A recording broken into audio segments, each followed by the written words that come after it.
tidak pernah menang, tapi masuk final. Pada 24 Juli 2011, Estadio Monumental Antonio Vespuccio Liberty menggelar pertandingan antara Uruguay melawan Paraguay. Pertandingan tersebut adalah puncak dari gelaran Copa America 2011 yang berlangsung di Argentina. Laga tersebut berakhir dengan kemenangan 3-0 Uruguay berkat sepasang gol dari Diego Forlán dan gol dari Luis Suarez.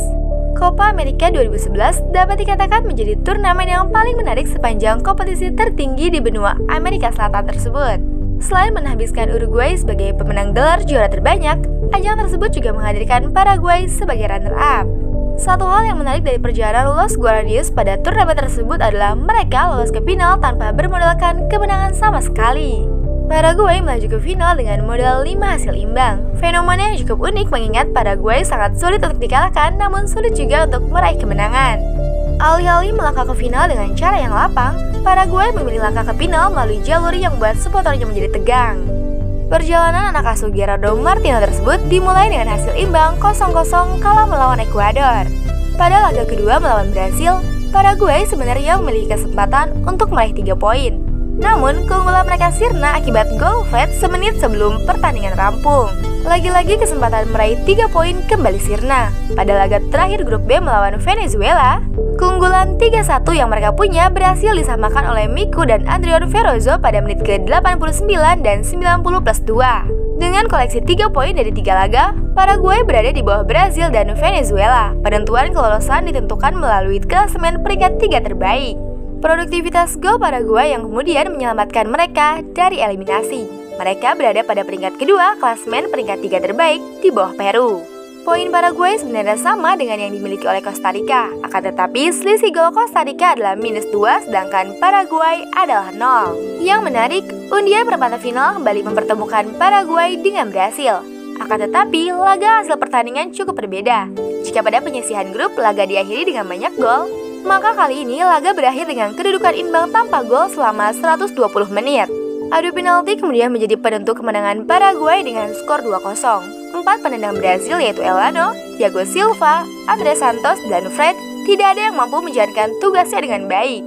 Semua eksekusi mereka sangat buruk karena 3 tendangan melebar dan melambung di atas gawang. Reuni kembali terjadi pada semifinal. Uruguay berjumpa kembali dengan Venezuela yang ke semifinal setelah mengalahkan Chili.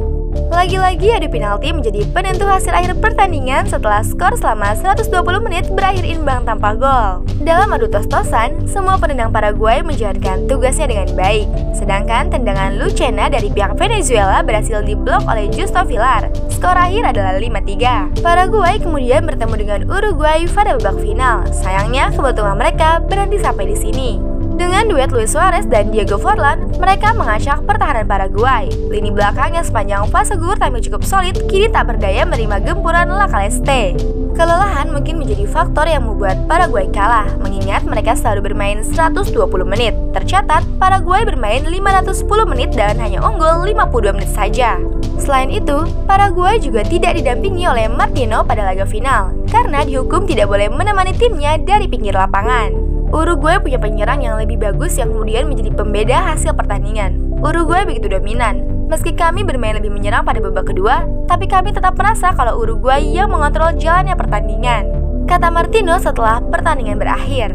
Laga final tersebut kemudian menjadi laga terakhir Tata, panggilan akrab Martino menangani Paraguay. Ia kemudian tidak memperpanjang kontraknya dan kembali ke Argentina untuk melatih Newell's Old Boys. 2 tahun kemudian, ia diangkat menjadi pelatih Barcelona menggantikan Tito Vilanova yang meninggal dunia. Meski gagal menjadi juara, namun kesuksesan melangkah ke final Copa America 2011 menunjukkan sepak bola Paraguay mengalami kemajuan.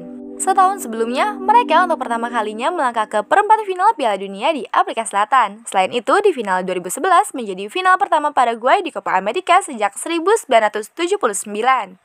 Pada turnamen Copa America 2019, Paraguay kembali lolos ke babak gugur dengan modal 0 kemenangan. Sayangnya, langkah mereka langsung terhenti oleh Brasil yang mengalahkan mereka dengan drama adu penalti. Dan itu dia kisah dari Paraguay yang tak pernah menang namun berhasil masuk final. Sampai jumpa di informasi-informasi unik dan menarik lainnya seputar dunia sepak bola dan salam olahraga.